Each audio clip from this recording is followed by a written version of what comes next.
Hello student, let us start next video of the chapter. इस chapter में हम first world war जो 1914 से 1919 के बीच में लड़ा गया, और मेनली ये युद्ध था यूरोपियन कंट्रीज़ का। अब आप पूछोगे जी भारत इसमें शामिल थे या नहीं, भारत इसमें शामिल था या नहीं।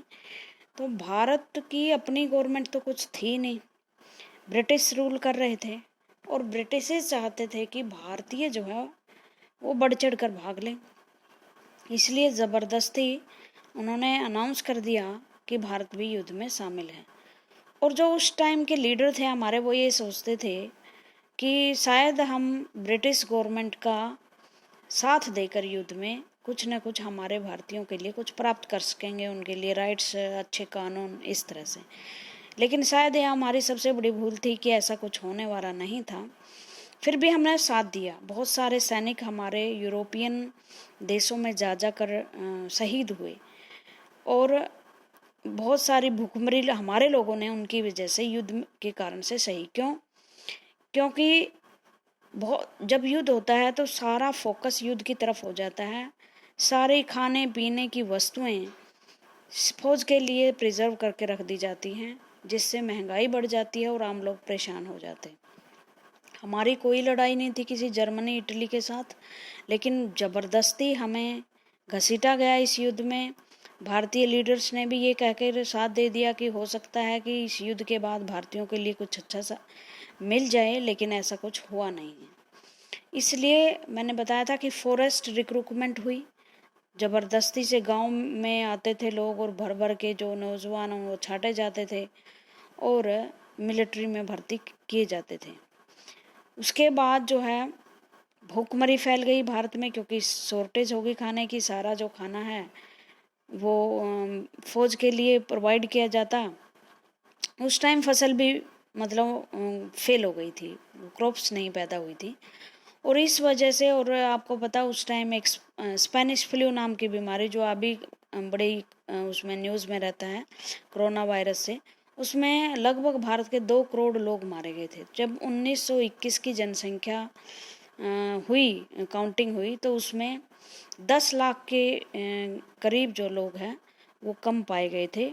12 मिलियन जनसंख्या थी, पहले 13 मिलियन जनसंख्या थी, 12 मिलियन रह गई थी। जबकि 10 साल के बाद तो किसी भी देश की जनसंख्या बहुत बढ़ जाती है, लेकिन उस टाइम ऐसा नहीं हुआ था, जनसंख्या घटी थी। और इसको अक्सर पूछा भी जाता है एग्ज़ाम वगैरह में।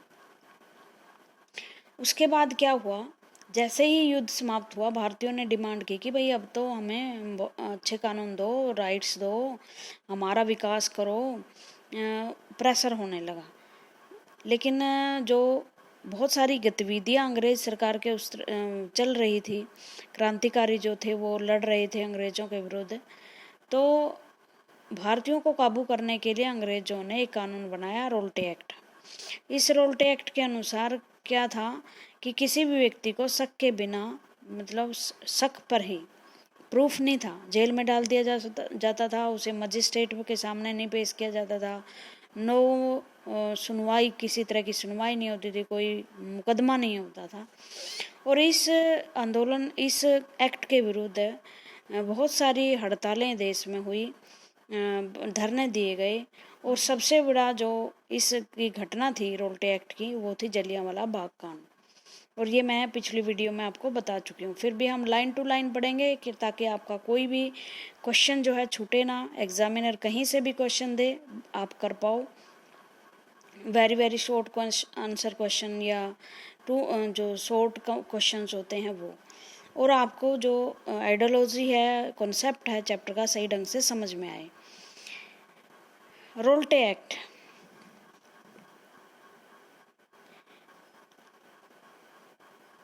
emboldened with the success, Gandhiji in 1990 decided to launch a nationwide satyagraha against the proposal of Rowlatt Act. Rowlatt Act काला कानून बोला गया। इसके तहत किसी भी व्यक्ति को गिरफ्तार किया जा सकता था, और बहुत लोग गिरफ्तार भी हो रहे थे। गांधी जी इसके विरुद्ध जो है एक सत्याग्रह चलाना चाहते थे।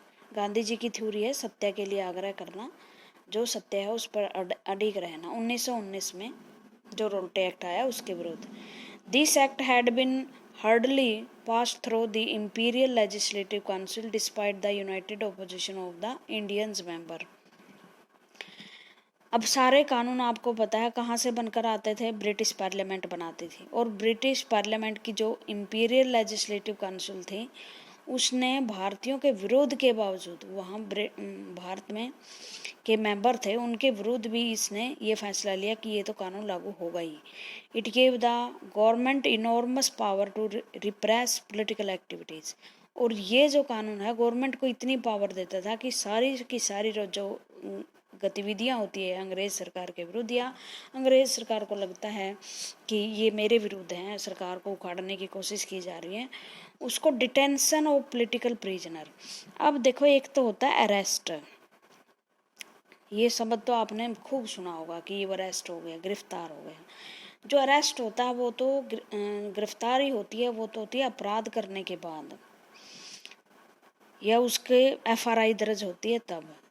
लेकिन जब किसी को डिटेन किया जाता है, डिटेन का मतलब होता है किसी को नज़रबंद किया जाता है, इसका मतलब ये है उसने किया कुछ नहीं लेकिन उस पर शक है कि वो ऐसा कर सकता है, उसको पहले अपराध करने से रोका जा सकता है। इसे निवारक नज़रबंदी भी कहते हैं हिंदी में। डिटेंशन को निवारक नज़रबंदी की, अपराध करने से पहले ही किसी व्यक्ति को रोक देना। तो जो बहुत सारे लोग थे जिन पर शक था ब्रिटिश गवर्नमेंट को, उनको बिना ट्रायल ही डिटेंशन में रखा जाता, जेल में रखा जाता। Mahatma Gandhi wanted non violence civil disobedience against such unjust law.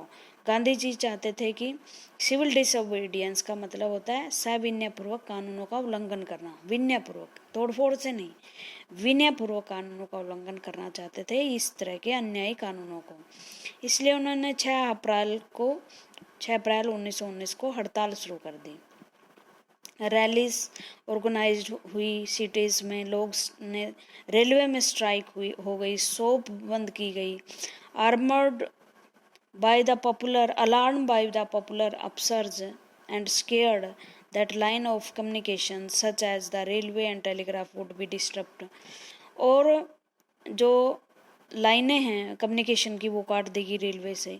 British administration ने डिसाइड किया कि अब तो ये नेशनलिस्ट मूवमेंट है, इनको किसी तरह से रोका जाना चाहिए। लोकल लीडर वर पिक्ड अप, जो लोकल लीडर थे उनको उठा लिया गया, जेलों में बंद कर दिया गया। अमृतसर में जो बहुत सारे लोग जो हैं वो जलियांवाला बाग में इकट्ठे हुए 13 अप्रैल को। ये अप्रैल आपको पता है किस लिए मनाई जाती है? 13 अप्रैल बैसाखी का दिन होता है। जलियांवाला बाग मैंने बताया था अमृतसर में है। एक इंसिडेंट हुआ और उसके अनुसार क्या हुआ था, एक बड़ी सी भीड़ जो है इकट्ठी हुई थी और एक इनक्लोज सा जलियांवाला बाग हुआ था। शायद मैंने पिछली वीडियो में ये डिटेल से बताया था। बैसाखी का मेला था और लोग इकट्ठे हो गए थे, और जैसे ही जो वो लीडर थे उन्होंने भाषण देना शुरू किया, वहाँ जनरल डायर ने प्रवेश किया। चारों तरफ के जो रास्ते, चारों तरफ का क्या एक ही रास्ता था, उसको बंद कर दिया गया। भीड़ पर गोलियां चलाई गई, जो लोग हैं वो भागने लगे और इस तरह से निहत्थे लोगों पर अत्याचार किया गया, उन्हें मारा गया। और इसको क्या कहा गया? 100 मतलब सैकड़ों लोग मारे गए। और ये सैकड़ों तो है ना सरकारी आंकड़ों में हैं, डेथ तो बहुत ज़्यादा हुई थी, दबा देती है ना सरकार आंकड़ों को। His object as he declare later, इसका क्या उद्देश्य था जनरल डायर खुद बताते हैं बाद में। Produce a moral effect to create in the mind of the satyagraha feeling of terror and awe. वो कहता है कि मैं जो सत्याग्रही हैं उनके दिमाग में एक टेरर, भय पैदा करना चाहता था। As the news of Jallianwala Bagh, जैसे ही जलियांवाला बाग की खबर फैली, क्राउड टुक टू स्ट्रीट, जो भीड़ है वो गलियों में आ गई नॉर्थ इंडिया के टाउन में। There were strike clashes with the police के साथ झड़पें हुई and attack on the government building, government की बिल्डिंग पर अटैक हुए। The government respond with the brutal responses, लेकिन गवर्नमेंट के पास हथियार बहुत ज़्यादा होते हैं ना। अत्याचार किया, दमन किया, ह्यूमिलेट किया, और terrorist people and terrorise people satyagraha for us to rub their nose on the ground, सत्याग्रहियों से नाक रगड़वाई गई। मतलब दमन के तरीके अलग अलग। और इस तरह से क्या है, Rowlatt Act had been a wide spread movement, और इस तरह से रोल्टे एक्ट, रोल्ट सत्याग्रह बोला जाता है इसको, वो चारों तरफ फैल गई। It was still limited mostly to cities and town, लेकिन ये ज़्यादातर सिटीज़ और टाउन में रहा। Mahatma Gandhi now felt the need to launch a more broad based movement in India. अब महात्मा गांधी सोचने लगे कि ज़्यादा व्यापक स्तर पर हमें नेशनल मूवमेंट छेड़ देना चाहिए भारत में, क्योंकि देखो गांधी जी नब्ज पकड़ते थे समाज की, किस तरह से आंदोलन सफल हो सकता है। उन्होंने जब लगा कि सारा देश गलियों में आ गया है, तो अब भूमि तैयार हो चुकी है नेशनल मूवमेंट की।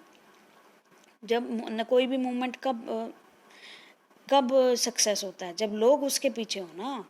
जब पता चला कि रोल्ट जो सत्याग्रह उसमें सारे लोग बाहर आ गए, गलियों में आ गए और लोगों ने बढ़ चढ़ कर भाग लिया, तो गांधी जी को लगा कि अब ये मूवमेंट किसी भी तरह का भारत में नेशनल मूवमेंट चलाया जा सकता है और वो सफल हो सकता है।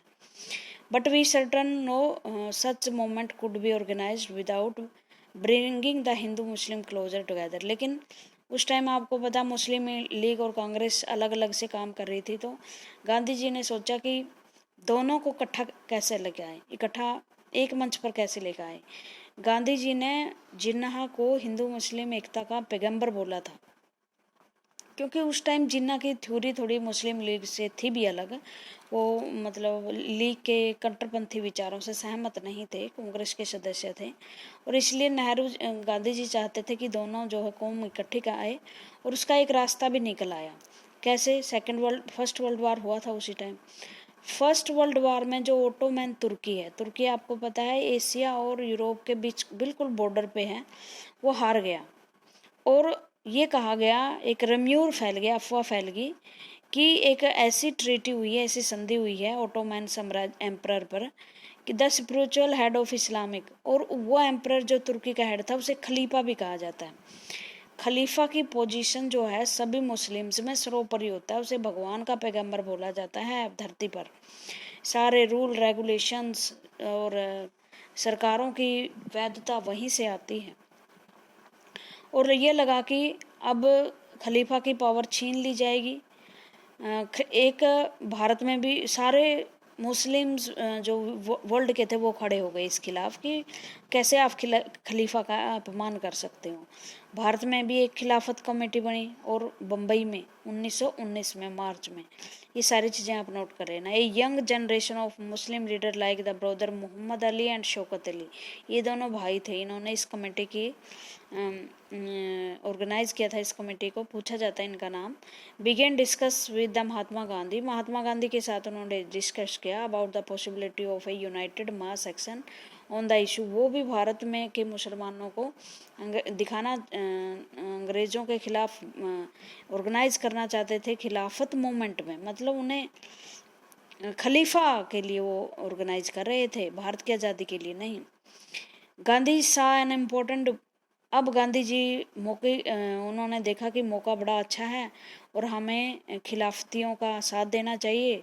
कल अगर हम नेशनल मूवमेंट चलाएंगे तो हमें इनके साथ की ज़रूरत होगी। और इस तरह से सितंबर 1920 में खिलाफत आंदोलन को क्या दे दिया, समर्थन दे दिया कांग्रेस ने, और खिलाफत आंदोलन चलाया गया। हिंदू मुस्लिम एक हुए। उसके बाद वाई नॉन कोऑपरेशन, लेकिन असहयोग आंदोलन हमने फिर चलाया, मास मूवमेंट चलाया। ये भारत की आज़ादी के लिए था और पहला मास मूवमेंट था। 3 मास मूवमेंट हुए हैं, एक नॉन कोऑपरेशन मूवमेंट, एक सिविल डिसोबीडियंस मूवमेंट, और तीसरा जो था लास्ट जिसे बोलते हैं क्विट इंडिया मूवमेंट। ये भी गांधी जी के नेतृत्व में 1942 में चलाया गया था। अपनी फेमस बुक हिंद स्वराज 1919 में लिखी गई थी। महात्मा गांधी ने डिक्लेयर किया कि British rule was establish in India with the cooperation of Indians. उन्होंने हिंद स्वराज में लिखा कि अगर भारत में अगर ब्रिटिश गवर्नमेंट राज कर रही है तो वो सिर्फ इसलिए है कि भारतीय उसका साथ दे रहे हैं। अगर वो तो अंग्रेज तो मुट्ठी भर है, अगर भारतीय उनका साथ छोड़ दे, स्कूल छोड़ दे, कॉलेजेस छोड़ दे, तो एक दिन भी रहना मुश्किल हो जाएगा अंग्रेज सरकार को यहाँ। और इसलिए उन्होंने क्या किया, भारत के लोगों से अपील की कि आप जो है एक बार कुछ दिनों के लिए छोड़कर तो देखें स्कूल कॉलेजेस, और इस तरह से यहाँ से ब्रिटिश रूल ही कोलैप्स हो जाएगा।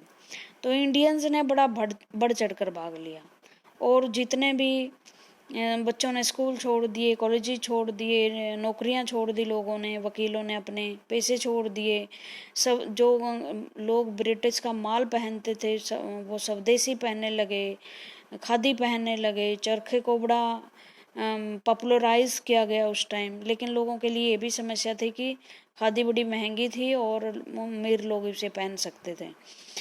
तो इस तरह से लोगों ने बढ़ चढ़ कर भाग लिया। बहुत सारे लोगों ने अपने जो तगमे टाइटल दिए हुए थे ब्रिटिश गवर्नमेंट ने उन्हें खुश करने के लिए, जैसे रविंद्रनाथ टैगोर ने सर की उपाधि त्याग दी थी जलियांवाला बाग के विरोध में।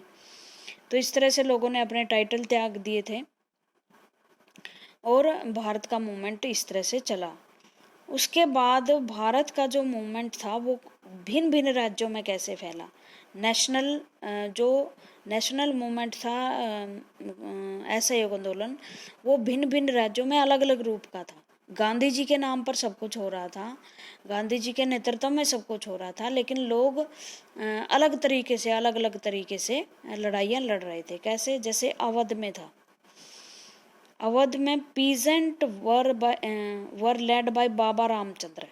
अवध में एक किसान थे बाबा रामचंद्र, वो थे सन्यासी बाबा रामचंद्र। अवध आपको पता है कहाँ है? उत्तर प्रदेश में है। Who had earlier been to Fiji as an indentured laborer. The movement here was against taluqdar and landlords. देखो ये अंग्रेजों के विरुद्ध नहीं था, यहाँ मैंने बताया ना अलग अलग रूप था। वो फिजी में रहते थे और एक लेबर थे, बाद में वो बाबा हो गए थे, और जो लोग थे उनके नेतृत्व में लड़े किसके विरुद्ध? तालुकादार और लैंडलॉर्ड। जमींदार होते हैं ना, बड़ी बड़ी ज़मीनों के मालिक होते हैं, जिनके यहाँ पीजेंट रेंट पे किराए दे देकर अब ज़मीन खरीद कर खेती किसानी करते हैं। तो इनके विरुद्ध आंदोलन छेड़ा पीजेंट ने। पीजेंट मैंने किसान। एक्सोबरेंटली हाई रेंट, क्योंकि जो ज़मीनों के रेट हैं वो काफ़ी बढ़ा दिए थे उन्होंने। जैसे ज़मीन किसी को रेंट पे देकर खेती करवाना, ये होता है, और रेंट हाई कर दिए तो उनको बचा नहीं है, और बहुत सारे and variety of other cases, और बहुत सारी प्रॉब्लम थी लैंडलॉर्ड्स के साथ। पीजेंट हैड टू बिगार। बिगार का मतलब पता है? अब तो ये हमारे देश में कानूनी जुर्म है। बेगार का मतलब होता है किसी व्यक्ति से फॉरेस्ट्री लेबर करवा लेना, ज़बरदस्ती काम करवाना, लेकिन उसको पे नहीं करना, उसको तनख्वाह नहीं देना उसकी, उसे कहते हैं बेगार। उन्हें जमींदारों के यहाँ बेगार पर खेतों में काम करना पड़ता था और बिना पेमेंट के काम करना पड़ता था। एज टेनेंट्स, बेगार के रूप में, they had no security of tenure. जब वह जमींदार के यहाँ काम करते थे उनके कोई सिक्योरिटी नहीं थी काम की, उनको पैसे अपने हिसाब से जमींदार देता था कि किसी भी समय निकाल सकता था। Being regularly evicted so that they could acquire no rights over the leased land. और जब रेंट पे ज़मीन देता था तो तब भी उन्हें ज़मीन की कोई श्योरिटी नहीं होती थी जिस ज़मीन पर वो काम कर रहा होता था। The peasant movement demanded reduction of revenue. और पीजेंट ने कहा कि टैक्स कम कीजिए, जो हमारी फसल आप पूरी की पूरी उठा कर ले जाते हैं। बेगार प्रथा बंद हो, हम काम नहीं करेंगे। और इसके लिए उन्होंने सोशल बायकॉट कर दिया लैंडलॉर्ड्स का। सोशल बायकॉट अगर लैंडलॉर्ड करें, सख्ती अगर पहचान लेना जनता, उसी टाइम ये बड़े महाराजा राजाओं की महलों की चूल्हे हिल जाती हैं। सख्ती नहीं पहचानती जनता। अब आपको पता है जमींदारों के घरों में अगर धोबी नाई जो भी काम करते थे वो काम करना बंद कर दे, किसान उनकी जमीन छोड़ दे, क्या खाएगा जमींदार? लैंडलॉर्ड्स जो होता है वो क्या खाएगा?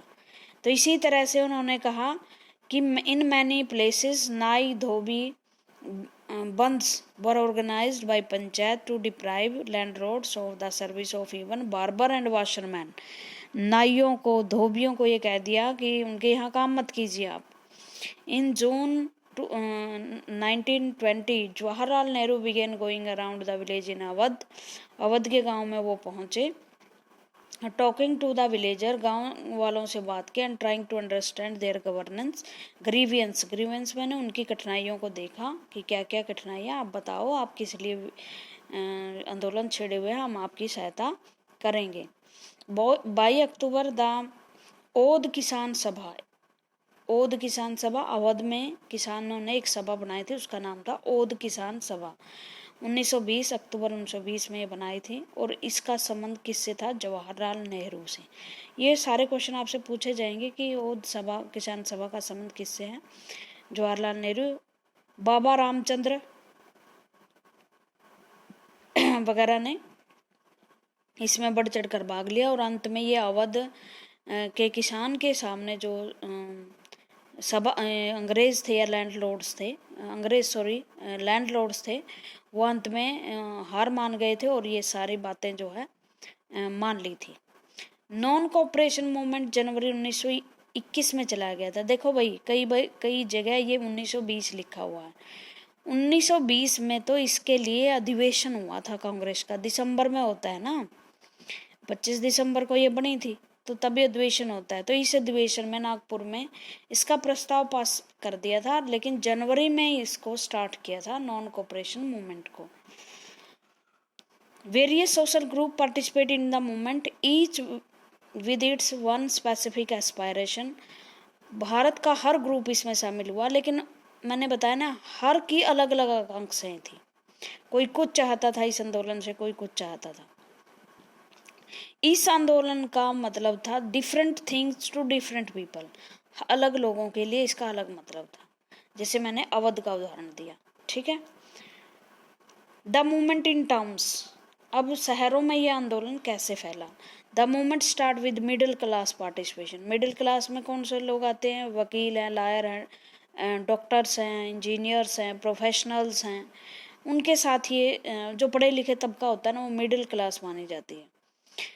1000 of student left the government control school, बहुत सारे बच्चों ने स्कूल छोड़ दिए, कॉलेज छोड़ दिए। हेडमास्टर और टीचर्स ने रिजाइन दे दिया। लॉयर्स ने अपनी प्रैक्टिसेस छोड़ दी।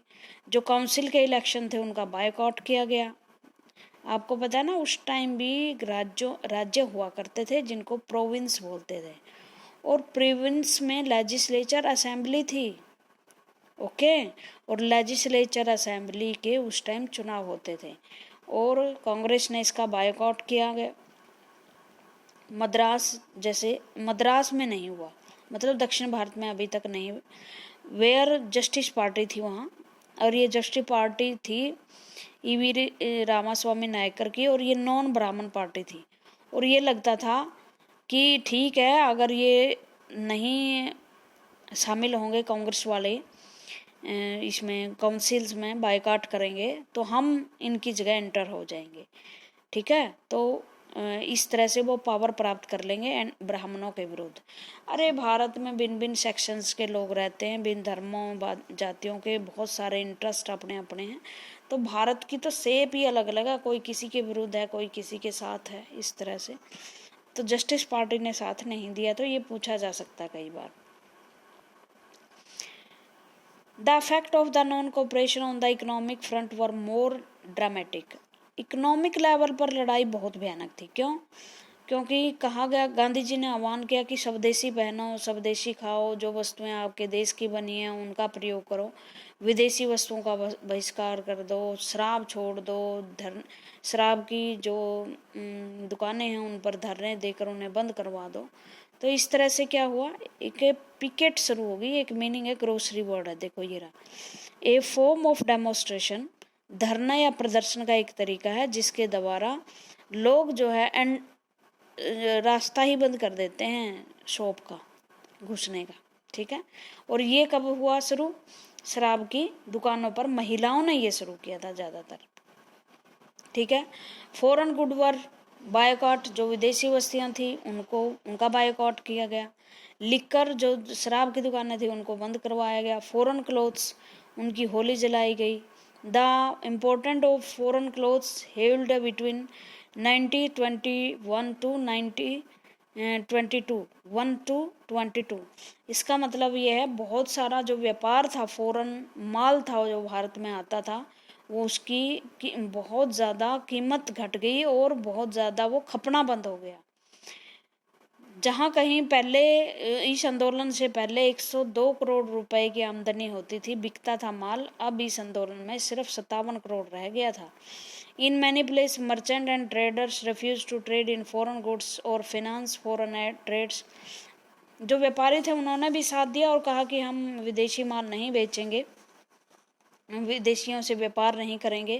As boycott movement spread and people began disregarding imported cloths and wearing only Indians one, production of Indian textile mills and handloom went. वो कपड़े पहनते जो भारत की फैक्ट्रियों में, भारतीयों के हैंडलूम्स में, हैंडलूम मैंने हाथ से बने हुए कपड़े, खादी जैसे लोग पहनते थे।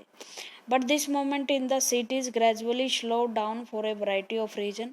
लेकिन कई जगह ये आंदोलन जो है वो स्लो हो गया। क्यों? एक तो खादी जो बहुत महंगी थी, उसको पहनना कोई आसान बात नहीं था। बहुत सारे जो गरीब लोग थे उसको अफोर्ड नहीं कर सकते थे, ठीक है, और इस वजह से वो ज़्यादा देर तक उसका बायकॉट नहीं कर पाए। फिर ब्रिटिश इंस्टीट्यूशन ने भी बहुत सारी जो है प्रॉब्लम खड़ी कर दी। उन्होंने कहा कि अगर आप विद्यार्थियों से जो स्कूल छोड़कर जा रहे थे कि अगर आप स्कूल छोड़ के जाओगे तो आपका दोबारा यहाँ एंटर नहीं होगा। अब जब आंदोलन शुरू होगा, लोगों को कैरियर की चिंता थी कि उस टाइम जाएंगे कहाँ, ठीक है। तो इस तरह से प्रॉब्लम थी जिसके सामना जो नॉन कोऑपरेशन मूवमेंट था वो कर रहा था। तो ये अवध का शायद वो पेज पहले सिलेक्ट हो गया था। तो अवध का जो स्ट्रगल था वो किसके नेतृत्व में चला गया? औद किसान सभा, बाबा रामचंद्र और किसके नेतृत्व में? जवाहरलाल नेहरू के नेतृत्व में तलकादारों के खिलाफ था। और अंत में क्या हुआ था? जो समस्याएं थी अवध की वो मान ली गई थी, सोल्व की गई थी और रेवेन्यूज वगैरह वो घट गया था। उसके बाद जो है आंध्र प्रदेश में ये कैसे लड़ा गया? वो तो ओद में लड़ा गया था ना, नॉन कोऑपरेशन मूवमेंट किस तरह से तलकादारों के खिलाफ। मैंने बताया हर क्षेत्र में इसके अलग अलग रूप हैं। आंध्र प्रदेश में एक ट्राइबल एरिया था। Tribal peasant interrupted the message of Mahatma Gandhi and the idea of Swaraj is yet another way. वहाँ गांधी जी का जो स्वराज था वो किसी दूसरे तरीके से फैला। ये Gooden hills of Andhra Pradesh की बात है। वहाँ लोग मिलिटेंट हो गए। देखो, गांधी जी का जो आंदोलन था वो नॉन वायलेंस था। गांधी जी अहिंसा में विश्वास करते थे, हिंसा में नहीं। उनके अनुसार हम चोट पहुंचाकर लड़ाई नहीं जीत सकते। कई लोग गांधी जी की इस थ्योरी की आलोचना करते हैं, लेकिन मैं उनकी एक सबसे बड़ी समझदारी इसमें देखती हूँ। उस टाइम ना तो भारत की जनता इतनी शिक्षित थी और ना ही हम अंग्रेजी सरकार से टक्कर लेने के काबिल थे। कुछ घरों के बच्चे जो क्रांतिकारी लड़ाई लड़ रहे थे उनको हम सलाम करते हैं, बट किसी का इतना जिगरा नहीं होता कि अपने बच्चों को इस तरह से फांसी पर लटकता देख सके। और इतने सारे भी नहीं होते कि सारे इस तरह का दिल लेकर पैदा होते हैं, इतना जुनून और इतना साहस किसी में होता है। लेकिन जो एक सरल तरीका होता है ना लड़ाई का, जिसे सब लड़ सकते हैं, धरने देना, प्रदर्शन करना, कपड़ों की होली जला देना, ये कोई बड़ी बात नहीं होती। लोग, हाँ, लाठियाँ उन पर भी बरसती थी, लेकिन ये नहीं था कि उन पर बंदूकें चलाई जाती थी, फांसी पर लटकाया जाता था, ऐसा कुछ नहीं होता था। क्यों? क्योंकि इंटरनेशनल दबाव होता है इन सरकारों पर भी। अगर उस टाइम निहत्थे लोगों पर गोलियां चला देते तो ब्रिटेन अंतर्राष्ट्रीय समाज में जवाब देने के लायक नहीं होता। और गांधी जी की ये बड़ी थ्योरी थी कि शांतिपूर्वक लड़ाई लड़ी जाए ताकि लोगों को कुछ नुकसान भी ना पहुंचे और बहुत सारे लोग इसमें शामिल भी हो जाएं और आंदोलन भी चलता रहे, ठीक है। क्रांतिकारी गतिविधियों में थे हमारे इन्वॉल्व, बहुत महान थे, बहादुर थे, लेकिन वो कुछ बच्चे ही, कुछ ही नौजवान होते हैं। सभी को अपनी जानें प्यारी होती हैं। तो मिलिटेंट गुरिल्ला जो मतलब एक आसान सा तरीका ये था। मैं ये नहीं कहती कि देशभक्ति के जज्बे में ऐसा नहीं करते, लोग करते हैं, लेकिन मतलब मोस्टली जहाँ बच्चे भी, महिलाएं भी, बुजुर्ग भी हिस्सा ले सकते हैं, वो ये आसान तरीका था जो गांधी जी ने अपनाया। लेकिन जो गुडन हिल्स में लड़ाई थी वो मिलिटेंट थी। देखो मतलब एक समय के और स्थान के अनुसार चीज़ें बदल ही जाती हैं, आइडिया ही बदल जाता है। आंध्रा तक पहुंचते पहुंचते ये जो लड़ाई थी असहयोग आंदोलन की, अहिंसक से हिंसक बन गई। और एक गुरिल्ला का मतलब होता है एकदम पहाड़ियों में छिपकर वार करना, वार करके फिर भाग जाना। ये गुरिल्ला युद्ध की टेक्निक्स होती हैं। 1920 में not a form of struggle that the Congress could approve, ऐसा स्ट्रगल था जिसको कांग्रेस नहीं मानती थी, लेकिन फिर भी ये कांग्रेस के नाम पर ये चीज़ें कर रहे थे। और here in the other forest region the colonial government has closed large forest area, क्योंकि यहाँ कारण भी कुछ और थे। अवध में जिस तरह से कारण और थे तालुकादार या लैंडलॉर्ड्स के खिलाफ, ये लोग थे ट्राइबल्स। ट्राइबल्स होते हैं जनजाति जो जंगलों में रहती है, ठीक है। अब इन्हें जंगलों में काम करने के लिए बेचारों को, अपना जीवन इनका जंगलों पर होता है, जंगल काट कर खेती करते हैं, थोड़ी बहुत लकड़ियाँ चुनते हैं, इनके पशु वहाँ चरते हैं, ये कोयला वगैरह वहाँ से निकालते हैं, खनिज वगैरह वहाँ से रखते हैं, इनका जीवन ही जंगल होता है। अब कॉलोनियल रूल के अनुसार नए नए कॉलोनियल रूल बनाए गवर्नमेंट ने, कहा कि हम जो फॉरेस्ट एरिया है उनके लिए कानून बना रहे हैं कि जो लोग हैं वहाँ जा नहीं सकेंगे, उनका यूज नहीं कर सकेंगे, preventing people from entering the forest to graze the cattle. और उन्होंने कहा कि हम आपको प्रिवेंट करते हैं, रोकते हैं कि आप वहाँ अपने पशु नहीं चरा सकते, ना ही फ्यूल फूड इकट्ठा कर सकते, ना फ्रूट इकट्ठा कर सकते। अब ये लोग जिएंगे कैसे? उनकी तो लाइवलीहुड इफेक्ट होगी, जो उनका ट्रेडिशनल जीवन था वो भंग हो जाएगा। अब उन्होंने कहा कि आप ये सब छोड़ें, हमारे यहाँ आप बेगार शुरू कर दें, रोड बढ़ाएंगे। और इस तरह से जो पहाड़ी लोग थे उन्होंने रिवोल्ट कर दिया। और इनमें एक आदमी था जो ट्राइबल्स का नेता बना, वो था अलूरी सीताराम राजू।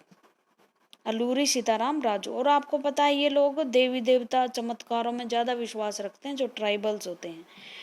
तो इन्होंने कहा अलूरी सीताराम ने कि मुझे भगवान से आदेश आया है कि मैं इसमें गांधी जी का लड़ाई में आपका नेतृत्व करूं और हम आज़ाद हो जाएंगे।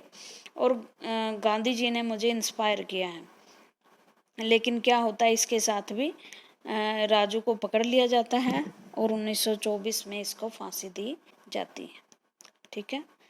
उसके बाद इन्होंने भी खादी और पहनने और मतलब शराब छोड़ने के लिए रिक्वेस्ट की थी, बट उन्होंने नॉन वायलेंस को नहीं अपनाया।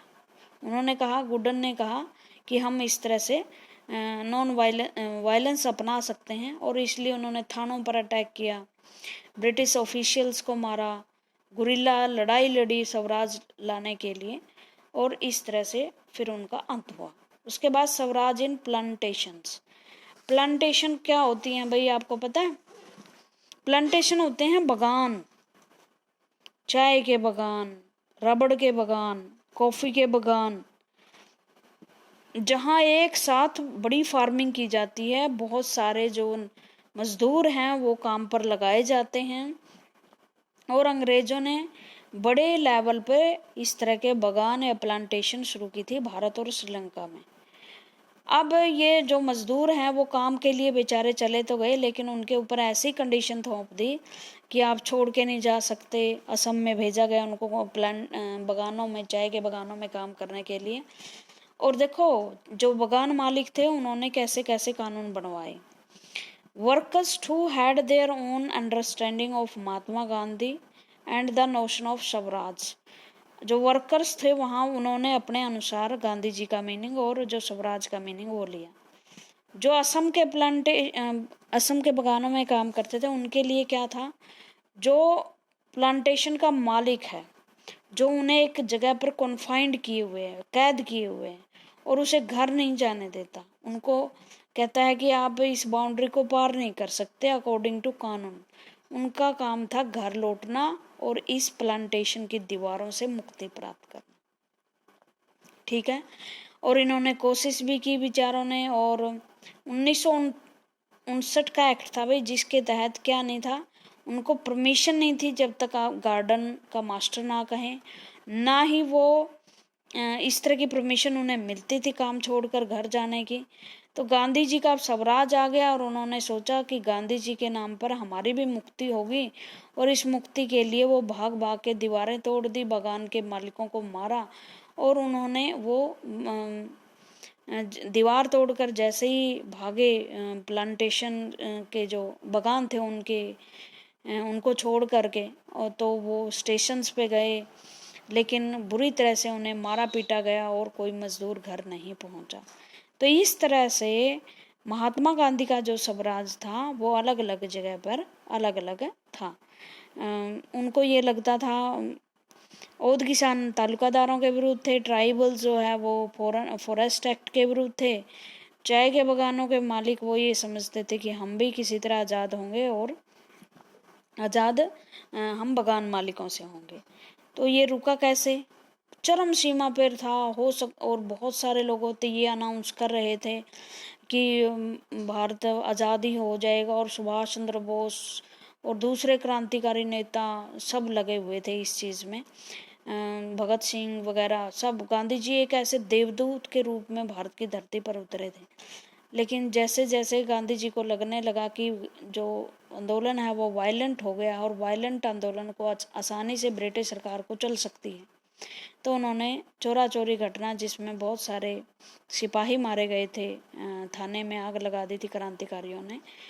इस घटना से बहुत दुखी हुए गांधी जी, और जो वो आइडियाज़ लेके गए थे वो ठीक नहीं चला नहीं, इस वजह से उन्होंने, और उनको ये भी पता था कि एक घटना होगी तो अगली घटना जरूर होगी, घटनाओं की श्रृंखला ऐसी बढ़ेगी कि आंदोलन जो शांतिपूर्वक चल रहा है वो एक ऐसी आग में तब्दील हो जाएगा जिसमें भारतीयों का ही नुकसान होगा। क्योंकि ब्रिटिश गवर्नमेंट के पास पावर की कमी नहीं थी, वो पुलिस से काम नहीं चलता तो मिलिट्री बुला लेती, पैरामिलिट्री बुला लेती, कुचल देती भारतीयों को, निहत्थे लोगों को।